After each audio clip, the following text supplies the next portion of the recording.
সোহাইব আহমদ আশরাফি সাহেব। তা আশরাফি সাহেব এই গেদু পাগলার ঘটনা কয়, উনি একদম কাপড় চোপড় নাই। তো ওনার ঘটনা শুনলাম, কাপড় চোপড় নাই কিন্তু মহিলারা যায় ওনারা খুব আদর করে।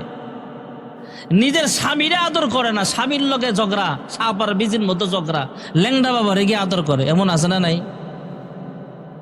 নিজের শাশুড়িরে আদর করে না, নিজের বাপেরে বাপ ডাহে না, ল্যাংড়া হয়ে রয়েছে, কাপড় চোপড় নাই, বস্ত্রহীন অবস্থায় ভণ্ড অথবা জোট্টা, তার মাথার চেঞ্জ ঠিক নাই, পাগল মানুষ। এই পাগলটারে সে পীর মানে যায় সেজদা করে।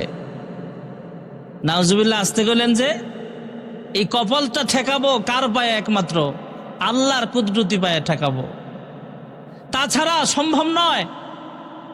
আমাদের বাংলাদেশের একজন সংসদ সদস্য ছিলেন আল্লামা দেলোয়ার হোসেন সাইদি রহমতুল্লাহ আলাইহি, নাম শুনেছেন তো আপনারা?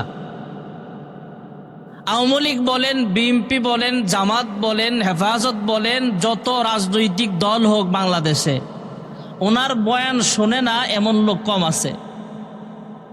আমার এক হুজুর বললেন, আমাদের এক উস্তাদ, আরো আগে, তিনি যখন জেলখানায় ছিলেন, আরো আগে 10-12 বছর আগে, বলতেছেন